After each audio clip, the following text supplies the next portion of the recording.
Here's a list of the hate crimes that have been faked since President Trump has been in office. Anti-Muslim hate crime in Michigan turns out to be a hoax.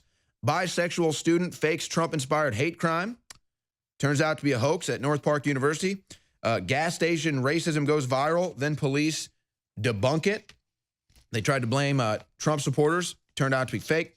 White men rob Muslim woman of her hijab and wallet, except it never happened. Turned out to be a hoax. Church organist vandalizes his own church.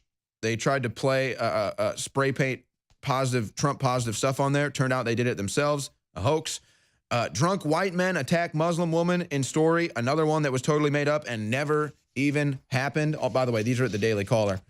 White guy sets his own car on fire, paints racial slur on his own garage, and blames Trump supporters. A hoax.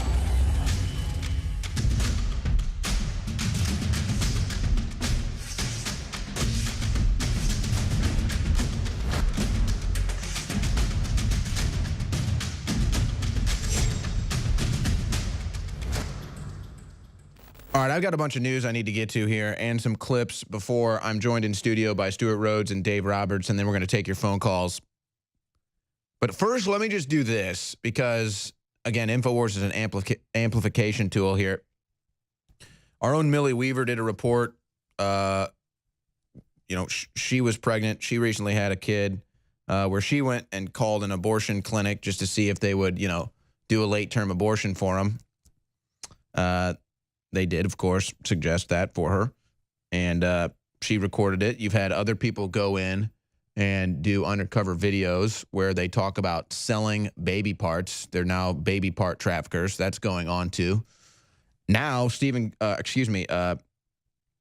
Crowder has just got an undercover video where they sent a pregnant lady into, I believe it's a Planned Parenthood clinic. Here's just a brief teaser of that video that Louder with Crowder has just released. Marielle is 25 weeks pregnant with her baby Rose. At 25 weeks, Rose is well developed. She already has hair on her head. She can get the hiccups and even recognize her mother's voice from the womb. Rose also has a viability of 50 to 80%. In 7 states with more on the way, it is perfectly legal to abort Rose for any reason. Worse, it's easy. All that would need to happen today for you to actually go through with this abortion would be to say the word yes. Yep. So this video is simple. There are 800,000 to 1 million abortions performed every year in the United States, with thousands, tens of thousands classifying as late term. We took a hidden camera to an abortion clinic in Colorado where late-term abortions have been legal for years to show you exactly what it is that they, we, and you are talking about. But right away, we ran into some oddly opaque hiccups. For clinic security, we don't allow any purses, bags, cell phones, like literally none of that can come in with you. Are we allowed to bring like snacks or water or anything like that? Nothing. It's just like the airport. The only thing you can bring in is a photo ID. Okay. That's right. No phones, purses, jackets, hats. So we had to cut a hole in Marielle's shirt and make do. We then sent her back into the clinic where she was briefed on the likely procedure, but was mostly relegated to the waiting room. And that's when something dumbfounding happened. Meet, we'll call her patient X. How far along are you? I'm 28. I'm not very big. And as we later found out, it was actually worse. Did you get your ultrasound? Yeah, I'm further along than the, I'm getting a big head or what? You're like putting me on 32 weeks. That's right. Just like thousands every day across the country, this woman was going to end her 32-week, that's 8 months, her 8-month-old baby's life. For reference, this is what a 32-week-old potential Rose looks like. Fully developed, entirely viable, and without a doubt, not a clump of cells or a zygote, but a baby, and perfectly legal to kill. Wow. So there's just a teaser from Louder with Crowder in their undercover video. I'm going to try not to pontificate on that, but my God, just it's a tragedy. I mean, whether you want to say it's legal or not, it's a tragedy. And the fact the left celebrates it just shows you how sick they are. Okay, let me just do a news blitz here and try to recover from that. So let's just start here and just go right down the line. Venezuelan soldiers to guard border ahead of aid entry, minister says, and the Venezuelan president, Maduro, not the president Guaido that we claim is the president, is basically sending the military and rejecting the aid. So basically you have a standoff happening right now, and looks like we're moving towards intervention. The whiskers in John Bolton's mustache are tingling. U.S. debt hits record under Trump, Republicans mum. So yes, these are two issues right here, as a Trump supporter, as a Trump voter, that I can't get behind. I don't want more foreign intervention. I don't want more regime change. I'm sick of the United States getting behind this. And I'm sick of the debt going up. And maybe if we had less foreign intervention, I wouldn't have to worry about the debt going up. Now, if that's fraud on one level, if you want to call it that, or just not delivering on those two fronts, we'll see what happens. This is fraud on a totally different level. Now, okay, everybody knows about the Jussie Smollett story. I'm not going to go back into all the details of that, but let's look at another angle here just to show you, again, the total nature of how fraudulent these people really are. I mean, you know, words really are beyond description at this point for how fake these people are. I didn't know about this story, but it was really heartwarming.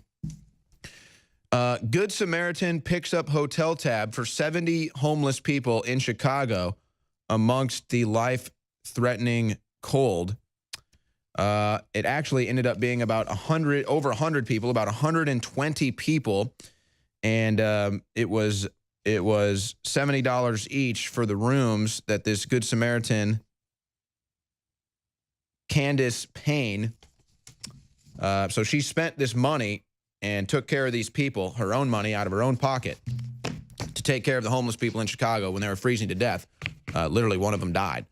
So a Good Samaritan that actually cares about people, that actually wants to do good for the community and puts their money where their mouth is, Candace Payne, she did the right thing.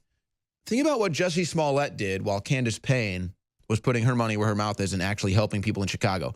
Jussie Smollett spent almost $10,000 to stage a fake hate crime to try to destroy this country, to lie about Trump supporters, to demonize his opposition, his opponent.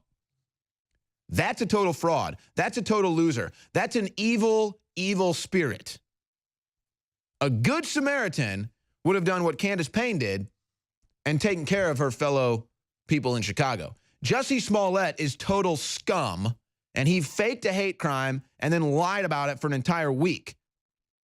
He could have spent that 10 grand and he could have potentially saved people's lives that died in the cold in Chicago. No, he was too busy faking a hate crime. Total scum. The worst of us is Jussie Smollett. The worst!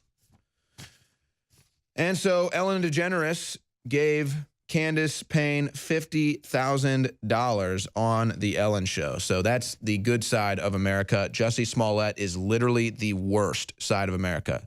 The worst. But that's not stopping the left from coming to his aid, like S.E. Cupp, who used to be a conservative. And she tweets this out. The giddiness among Trumpsters over the Smollett news is gross. The story is awful. He allegedly abused police resources, exploited raw divisions in this country, and made it harder for every victim of a hate crime to report. This is sad no matter your politics. What do you mean no matter your politics? The whole thing was politically derived. I mean, it's unbelievable how the left, here's what they do. They stage an event, they lie about something, they get caught, and then they act like, oh, no, but I'm not the bad guy. You're still the bad guy. Yeah, I got caught, and everything that I preach about and everything that I claim turns out to be a total lie that I fabricate with my fake news. But the point is, you're still the bad guy. I mean, I don't even, the psychology of these people, folks, these are psychopathic, pathological liars. That's who these people are. Jussie Smollett is a psychopath, pathological liar. Here's an entire list. Oh, here's the Daily Beast, by the way. Fakers like Jussie Smollett play victim, politicians buy it and play right into Trump hands. Exactly. It's like, yeah, you're right. It plays into Trump hands. It plays into President Trump's hands that everything you say about him is a lie. And then when you try to prove that it's true, you get caught in a lie. Yeah, that does play into Trump's hands, doesn't it? Wow. Maybe you should stop lying. But no, it's they'll never accept the blame. Here's a list of the hate crimes. that have been faked since President Trump has been in office. Anti-Muslim hate crime in Michigan turns out to be a hoax. Bisexual student fakes Trump-inspired hate crime. Turns out to be a hoax at North Park University. Gas station racism goes viral. Then police debunk it. They tried to blame Trump supporters. Turned out to be fake.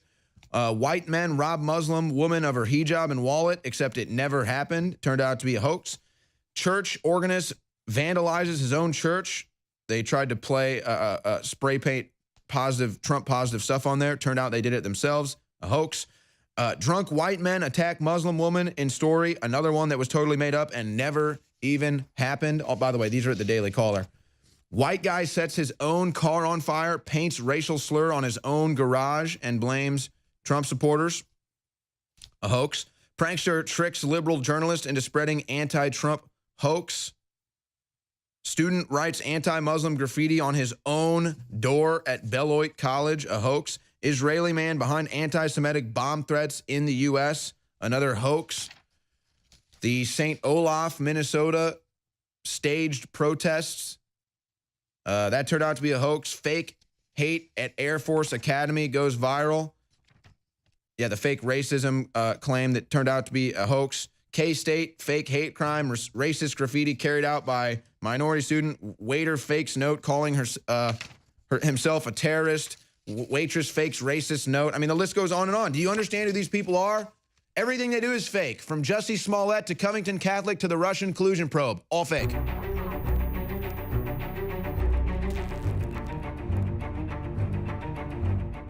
We're bringing back one of the biggest fan-favorite formulas we've ever offered with even better ingredients. Ultimate Bone Broth. InfoWars Life is proud to bring you a powerhouse bone broth formula to help push you to your limits. This incredible formula will help you get the most out of your workout with the power of ultra high-quality bone broth, one of the most popular health trends on the planet. Built with more than 7 different superfoods and crucial compounds, Ultimate Bone Broth will help support your healthy muscles, digestion, tendons, and ligaments, while also supporting your body's fight against free radicals.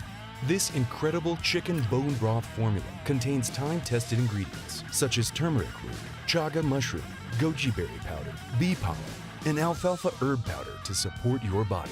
It's time to experience what Ultimate Bone Broth can do for you. Get Ultimate Bone Broth now at 50% off.